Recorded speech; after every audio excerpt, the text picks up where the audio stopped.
इसी sensitive concept को कोई इनसेंसिटिव डायरेक्टर उठा ले, एक ऐसा डायरेक्टर जिसने रिग्रेसिव और माइसोजिनिस्टिक फिल्म बनाई है कबीर सिंह जैसी, फिर क्या होगा? ये भी चीज हमें इमेजिन करने की जरूरत नहीं, क्योंकि इसका नतीजा होगा ये एनिमल फिल्म। बॉलीवुड ने घटिया फिल्में तो बहुत बनाई हैं, लेकिन ये एनिमल फिल्म बड़ी खास है। मेरा मानना है कि ये एक ऐसा क्रिंज फेस्ट है जो हमारे समाज के लिए कैंसर है। Sandeep, who has directed, written and edited Animal, has an incredibly narrow and specific idea of what constitutes masculinity. Cinema సమాజంలో జరిగే వాటిని ప్రతిబింబిస్తే ఒక అందం, కానీ సినిమాని ప్రజల్లో ఉండే భావోద్వేగాలను రెచ్చగొట్టి వాళ్ళని యానిమలిస్టిక్ గా తయారు చేస్తే సందీప్ వంగ కన్సిడర్ యాజ్ ఏ. సో ఈరోజు టాపిక్ మాట్లాడేద్దామా? ఈరోజు టాపిక్ ఏంటో చెప్పు, బేగా చెప్పు. ఏం లేదు, మొన్నే యానిమల్ చూసాం కదా, so let us talk about Sandeep Reddy Vanga. Sandeep Reddy Vanga. You are missing the article. The Sandeep Reddy Vanga. Sorry, the Sandeep Reddy Vanga, the Animal. నువ్వు ఏమనుకుంటున్నావు? లిక్ మై బూట్స్ అని ఒక అమ్మాయిని అలాగ అనడం అన్నది ఎంతవరకు కరెక్ట్? అమ్మాయిని అది పక్కన పెడితే, నార్మల్ గా మన కోపం వచ్చినప్పుడు లైక్ నీకోసం ఏమైనా చేస్తానంటే నా కోసం చచ్చిపోతే అంటారు కదా. జస్ట్ బికాస్ దే సే చచ్చిపో అంటే ఎవరో వెళ్ళి చచ్చిపోడు కదా. That shows that how that person is like thinking. Like obviously this guy is crazy. Ranvijay Singh Balbir is a crazy guy. He not normal person. But the thing is, he asked her to lick the shoe, but he'll just go away. She never licks the boot. That will be rather aggressive. So akkada అమ్మాయి ఏంటి అబ్బాయి ఏంటి పక్కన పెడితే, I don't know. I mean, he's a crazy guy. And film maker perspective లో చూస్తే అక్కడ shock value ఉంది. And yeah, might trigger some leftist గానీ లైక్ కోర్ ఫెమినిస్ట్ కి. నాకైతే అక్కడ కొంచెం హిపోక్రసీ కనిపించింది. యాక్చువల్ గా ఫెమినిస్ట్ కి అది కనిపించకూడదు.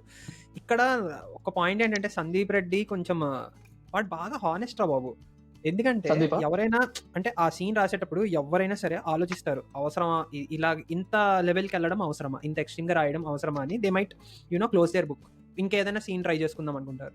వీడికి ఎంత హానెస్టీ ఉందంటే, he doesn't differentiate whether it is a man or a woman, అమ్మాయా అబ్బాయా అనే ఆలోచనే లేకుండా సీన్ రాసుకుంటున్నాడు. అక్కడ అమ్మాయి ఉంది, జస్ట్ ఆ సినారియోలోనే అమ్మాయి ఉంది కాబట్టి people are taking it in very huge way. ఇప్పుడు ఫర్ ఎగ్జాంపుల్ మనం ఏంటంటే డిఫరెన్షియేట్ చెయ్యొద్దు, అదే కదా ఫెమినిజం అంటే. ఎవరైనా సరే అమ్మాయి కదా, ఎందుకు అలా కొడతావు, అమ్మాయిని అలా కొట్టచ్చా, ఈ పాయింట్ వచ్చేటప్పుడు ఏమవుతుందంటే మనం యాక్చువల్గా అమ్మాయిల్ని తక్కువ చేస్తున్నట్టు కదా. సో వాడు యాక్చువల్గా ఏంటంటే, ఆ సీన్ నాకేమనిపించిందంటే, ఏమవుతుందో తెలియదు చెప్తే, but this is my opinion. ఆ సీన్లో నాకేమనిపించిందంటే, he's actually being a feminist because he's not differentiating. అక్కడ తృప్తి దిమ్రి ఉందా లేకపోతే ఇంకెవడైనా మెయిన్ క్యారెక్టర్ ఉందా, it doesn't matter to him. వాడి మైండ్లో ఏముంది, రణ్విజయ్ బల్బీర్ కదా, తనకి కోపం వచ్చింది and that is his way of expressing hatred towards a person, whether it be a man or a woman. ఒకటి ఎస్టాబ్లిష్ చేయాలి. నువ్వు చెప్పింది ఒకటైతే కంప్లీట్, అది it you should be universal. ఏంటంటే రణబీర్ కపూర్ కి ఎలా ఎక్స్ప్రెస్ చేయాలో తెలియదు ఈ మూవీలో, అది మెయిన్ ఇంపార్టెంట్ లైన్. అక్కడ అది ఫస్ట్ ఎస్టాబ్లిష్ చేసుకున్నావు అనుకో, you get that moral sanctity. Okay, he's doing because he doesn't know how to treat. Correct. అక్కడ సగం ప్రాబ్లమ్స్ ఎగిరిపోతాయి. నువ్వు చెప్పిన లైన్ ఫస్ట్ అది పెట్టుకుంటే, it doesn't know. So yeah, I mean ఇవి షాక్ వాల్యూస్ అనిపించాయి. Not only shock value, I think lot of things I think trigger అయితే చేసాయి చాలా వరకు.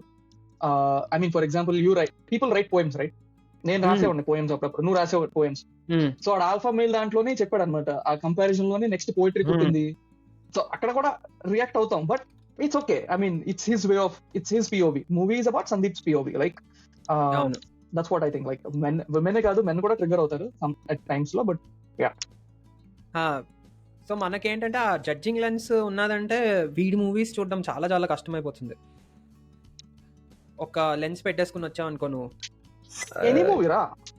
అవునులే, correct. Any movie if you go with your moral forces or moral compass, how can you watch it? అది I mean that's what I feel. నేను తర్వాత చూస్తా, just because ఆ డైరెక్టర్ అలా చేశాడు అంటే, ఆ మూవీ అలా తీసాడంటే is not that same guy, neither does the hero. అంటే మనం ఎందుకు అంత సీరియస్ అని, లైక్